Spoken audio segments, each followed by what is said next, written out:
Përshëndetje gjithëve, Okay. jemi në podcast, jemi në radar, do të flasim për ato ndryshime shumë të diskutuara të kodit penal që u miratuan në seancën e fundit plenare dhe u votuan me votat e mazhorancës. Me ne për të folur pikërisht për këtë zhvillim është eksperti i sigurisë, zoti Fation Softa. Zoti Softa, faleminderit shumë që jeni me ne.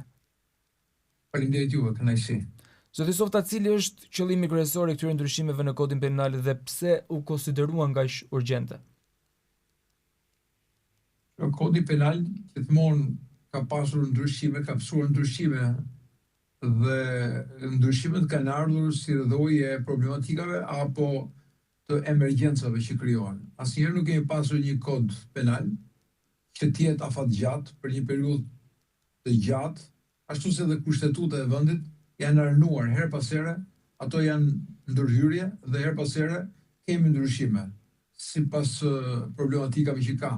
Dhe nuk ka pasur njëherë një kod penal afatgjat ku kompromisi të ishte i gjithë krahëve të politikës dhe ky të kishte një konsult të gjerë publike, sepse do të merrte dhe do të tërhiqte një mendim profesional të shumë grupeve të interesit për të pasur një kod apo një kushtetutë apo ndryshime të kodit zgjedhor që të ishin afatgjata. Por sa herë që ka pasur ndryshime kanë qenë më shumë shtyrje nga partitë majoritare, të cilët duke pasur forcën e kartonave arrin të bëjnë edhe ato që quhen ndryshime. Ky kod sigurisht që ndryshimet kryesore kanë ardhur duke dashur që të sjell forcim të masës dënimit ndaj veprave penale, por që në vetvetes sipas konceptit tim janë dështim i politikave qeverisë ku nuk kanë rritur të zgjidhin problemet dhe rrugën e vetme të dështimit janë munduar të forcojnë dhe ta zgjidhin nëpërmjet presionit me kodin penal. Për shembull, një masë e cila bie në sy tek qytetarët është parkimi dysh. Kjo ka qenë dhe kjo vazhdon të jetë, por është një masë dënimi me burg në rastet kur kemi një parkim dysh. Sigurisht që jo çdo parkim dysh konsiston në ndjekje penale dhe një vit heqje lirie, por në rastet kur bëhet bllokues parkimi automjetit për emergjencën. Ktu kam parasysh shërbimin zjarfikës, nëse në një zonë caktuar ka një zjarr dhe djegja e pronës apo rreziku i jetës qytetarëve, një ambulancë në rastet kur njeriu lufton me jetën apo ka një lindje apo ka një emergjencë, në rastet e policisë së shtetit që mund të jetë një operacion dhe parkimi dysh kthehet dhe bëhet një pengesë, gjë që kanë ngritur shqetësimin tek qytetarët që çdo parkim dysh do të ishte e frikshme ta mendosh që duhet shtojmë në burg të gjithë ata personat të cilët parkojnë apo kanë vendosur automjetët në parkimin dysh.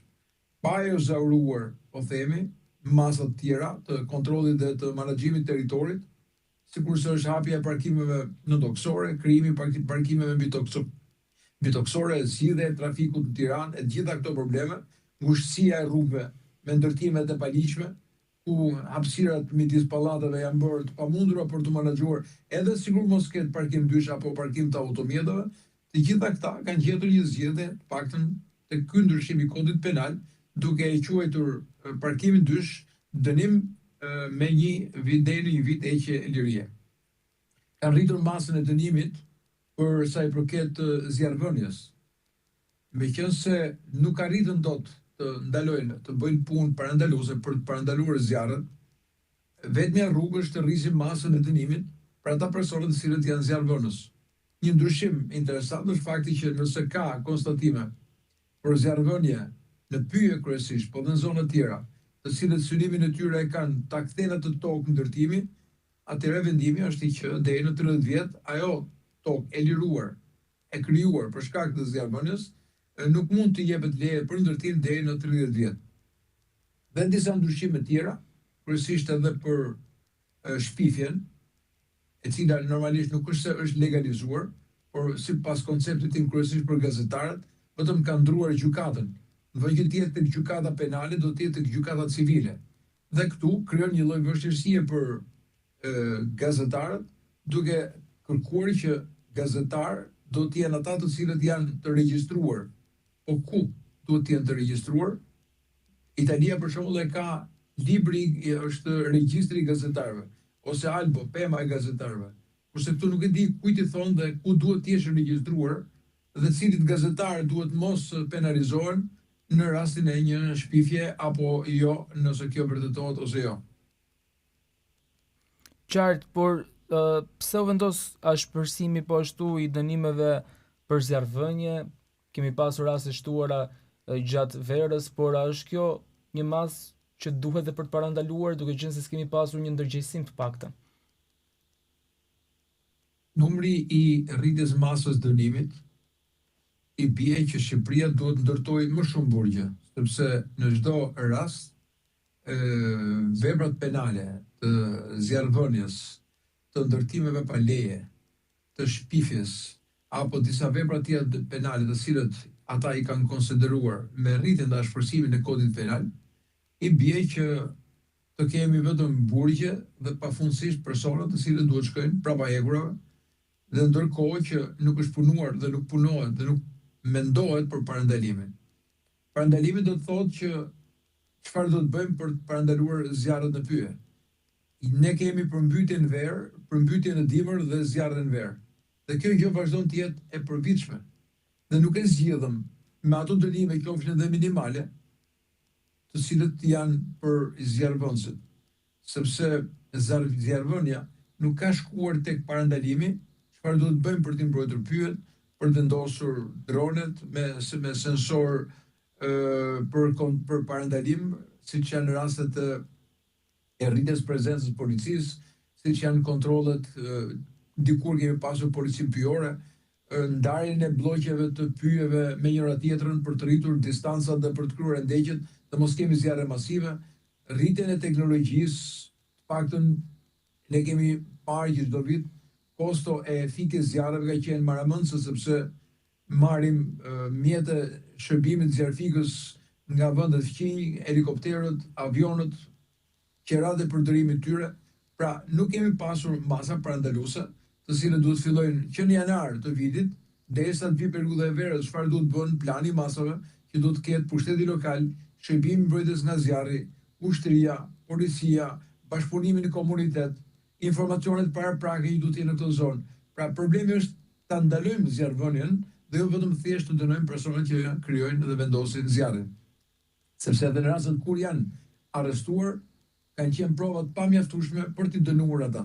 Pra, nuk është problemi vetëm sa do t'i dënojmë, por cilët janë ata që i krijojnë zjarret dhe sa mund të parandalojmë që mos kemi zjarrvënie, sepse ai pyll që digjet, pavarësisht se dikush do të futet në burg, nuk kthehet. Duhet vite e vite që të kthehet përsëri gjelbrimi në ato zona dhe për ato dëme aq të mëdha ekonomike që krijohen. Po ashtu, si pritet të ndikojnë edhe dënimet më të rënda për ndërtimet pa leje, fenomeni i informalitetit dhe përgjegjësia në këtë rast edhe zyrtarëve publik që shpeshherë ne shohim që janë dhe tiplikuar? Ndërtimet pa leje kanë qenë fenomen që kanë shoqëruar 35 vite këtë tranzicion pafund. Dhe her pas here këto ndërtime pa leje janë legalizuar. Dhe legalizimi ka ardhur nga informaliteti në formalizim të këtyre ndërtimeve. Dhe shpeshherë ne kemi ndërtime të cilët kanë krijuar problematika.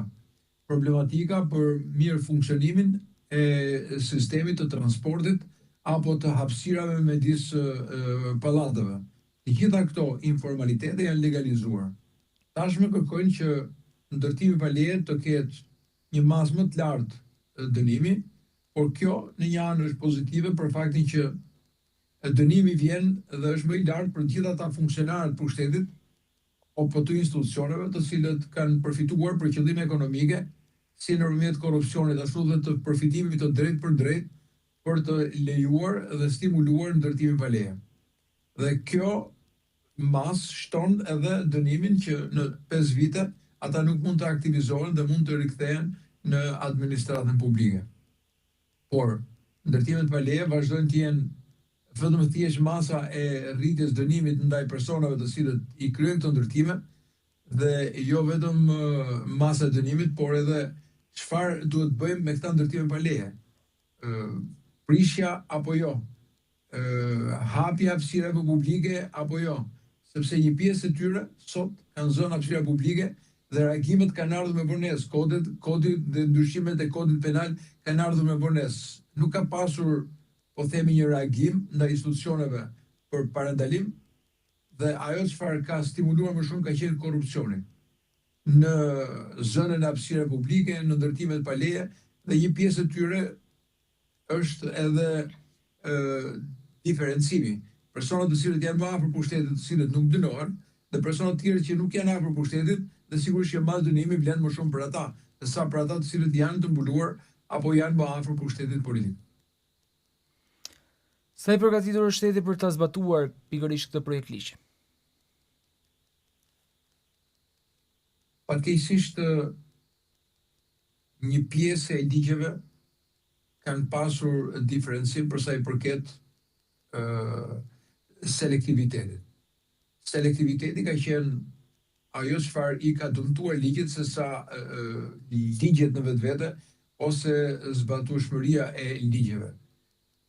Përjashton rastet vetëm kur kemi strukturë posaçme, në rastet kur kemi strukturë posaçme, spaku, ku reagimi për procedimi dhe ndjekje penale ka qenë shumë më konsekuente se në rastet e gjykatave apo të prokurorive apo të institucioneve të tjera shtetërore. Për shembull, po shikojmë inspektoriatet, të cilët e kanë për detyrë ta inspektojnë dhe ta procedojnë, apo ta çojmë, ta referojmë këtë në prokurori, inspektoriatet kanë qenë ata të cilët nuk i kanë kryer detyrat e tyre në shumë raste, kanë qenë vetë drejtuesët e tyre, të cilët sot janë në SPAK. Rastet e drejtuesve në Durrës edhe në disa qytete të tjera, të cilët janë sot subjekt i SPAK-ut për kohën që ato kanë drejtuar dhe për kohën që ato kanë abuzuar me funksionet dhe me detyrat e tyre. Dhe nuk kanë qenë vetëm thjesht qytetarët e zakonshëm, të cilët shpeshherë janë dënuar për një dritare, për një halli, për një mur apo për një diçka e cila në vetvete masa e dëmit, masa e shkaktuar e pasojave kanë qenë shumë minimale në raport me ndërtime, me ndërhyrje dhe me pasoja të cilët kanë ndikuar drejt për drejt në infrastrukturë. Zoti Softa, po ashtu çfarë ndryshon konkretisht në trajtimin e veprës penale të shpifjes pas këtyre amendamenteve? Shpifja në vetvete është e pamoralshme dhe është krejt normale nëse vërtetohet që diçka është shpifje, pavarësisht se kjo nuk mund t'i japi imunitet askujt. Është shumë e rëndësishme që çështja të trajtohet civile dhe jo thjesht penale. Civile do të thotë që të trajtohet nëpërmjet gjykatave civile dhe kjo të jetë një masë që fillon nga kompensimi financiar dhe deri tek ndalimi i një ushtrimi të një funksioni kur abuzimi me funksionin ka krijuar këto pasoja. Dhe jo thjesht të shkojmë dhe të shkojmë për të futur njerëzit në burg, qofshin këto gazetari, qofshin edhe këta funksionar, sepse nuk është një vepër penale e cila sjell pasoja përveç pasojave morale dhe disinformimit të opinionit publik. Patjetër që kjo dëmton imazhin e një personi, dëmton familjen, dëmton biznesin, por kjo duhet shkojë, mendoj unë, të jetë një çështje civile dhe të shkojë drejt një kompensimi financiar. Ndërsa rastet që mund të jenë dënime me burg, do të jenë raste kur pasojat janë të tilla që duhet maten në efekt. Për shembull, gazetari e kanë funksionin e tij që të ketë kontakte, por dhe të jetë jo në presion të strukturës apo të institucioneve shtetërore, të cilët duke përdorur pushtetin dhe duke bërë denoncimin dhe ndikimin tyre në vendimarrje të gjykatave është më efektiv se sa në rastin kur kemi denoncim nga një qytetar. Pra institucionet janë gjithmonë më të forta dhe kjo mund të krijojë një lloj diferencë që disa media apo gazetarë që janë më afër pushtetit të mos i trazojë dhe të sulmojë më shumë në mënyrë selektive të gjitha ato media apo gazetarë të cilët janë kritik ndaj qeverisë apo qeverisjeve apo drejtuesve të strukturës qeverisë. A ka rrezik që këto ndryshime të përdoren nga institucionet, nga pushteti si presion ndaj qytetarëve të thjeshtë dhe nga ana tjetër të favorizojnë më të fortit në thojza? Nuk kanë shqetësime qytetarët, këta janë të pandjeshëm ndaj qytetarëve shqiptar. Këta janë të ndjeshëm ndaj medias. Shikojmë her pas here që kryeministri i vendit i ka quajtur ato kazan, her pas here ka qenë agresiv ndaj gazetarëve kur në momentet e intervistave apo të takimit me ta ka pasur gazetarë të veçantë të cilët kanë qenë kritik dhe guximtar. Vetëm ndaj tyre kanë shqetësim sepse media ka një rol të rëndësishëm dhe përhapja e informacionit nëpërmjet të shkruarit apo medias vizive është shumë e madhe se sa ndikimi i individëve apo i personave të veçantë. Këtu patjetër mund të kenë një ndikim ndaj personave publik ku pesha e tyre në ambientin publik është peshë e cila mund të t'i krijojë atyre shqetësime. Ndërsa ndaj personave që edhe kur shpifin ndaj opozitës dhe janë mediat e tyre apo gazetarët më afër tyre, patjetër që nuk ka pasur reagime dhe nuk ka pasur, po themi, masa, përveç se ankimimeve që mund të kenë pasur deputet apo struktura të vetë opozitës shqiptare. Por jo ajo mas e një reagimin nga institucionet shtetërore dhe kryesisht të drejtuesve kryesor të forcës qeverisë. Po ashtu në këtë projekt vendim që u miratua në këto ndryshime të kodit penal, shpresohet edhe gjuha urrëties në rrjetet sociale, abuzimi që bëhen në rrjetet sociale, sa e rëndësishme është kjo sepse kemi parë që ka pasur edhe vrasje, le të themi, për fat keq në mes adoleshentëve, kemi pasur abuzime, presione nga persona caktuar me video intime. Sa e rëndësishme është ky ashpërsim në këtë kod? Kjo është shumë e rëndësishme përveç masës dënimit dhe ashpërsimit të kodit, sepse këto kanë krijuar probleme shumë duke filluar që nga vetvrasja, shtyrje drejt vrasjes apo pasojë deri në ndarje familjare. Këto janë masa të drejta, por mendoj që janë të pamjaftueshme për aq kohë sa nuk them kontrolli i rrjeteve, por rritja e kualitetit, rritja e profesionalizmit, rritja e mundësisë strukturave policore për të zbuluar dhe për të marrë me këto rrjete, për shembull ka platforma të cilët e kanë të vështirë strukturat policore që të ndërhyjnë për shkak të prezencës së këtyre platformave dhe serverëve të tyre në vende të tjera të cilat ato nuk i kanë mundësinë dhe aksesin e kontrollit. Për shembull Telegrami, TikToku dhe platforma të tjera të cilët janë përdorur jo vetëm për shpifje, por janë përdorur edhe për aktivitete si për grupet kriminale, ashtu edhe për grupe terroriste. Dhe ose shfaqja ndërmjet Telegramit dhe platformave të tjera të dhënave sensitive në momentin që kemi pasur hakerim të sistemit të mbrojtjes digjitale apo të platformës digjitale ku të dhënat e shqiptarëve u ekspozuan hapur jo vetëm ndaj çdo personi të interesuar, por kryesisht ndaj grupeve kriminale apo faktorëve apo palëve të treta ku ekspozimi i tyre nuk ishte e mundur për t'u ndaluar apo për t'u bllokuar. Pra nuk i kanë akseset dhe mundësitë dhe vetëm rrugë është që të krijojnë një lloj presioni që në dënimit dhe masën dënimit mundohen të ndalojnë apo të parandalojnë. Por nuk është vetëm kjo. Pra nuk është vetëm masa e dënimit, e cila vetvete është e drejtë, por sa janë gjendër të kenë zbulimin për të gjetur autorët apo personat të cilët fshihen pas rrjeteve sociale, sepse përdorimi i tyre në rrjetet sociale është vetëm shfaqja, është vetëm ekspozimi. Efekti është parandalimi, gjetja dhe vënia para përgjegjësisë, e qoftë dhe me dënime të shpërsuara ndaj autorëve apo projektuesve të ekspozimit të këtij fenomeni që ju më drejtoni. Zoti Softa, faleminderit shumë që ishit me ne, faleminderit shumë për këshillat tuaja dhe analizën tuaj si gjithmonë.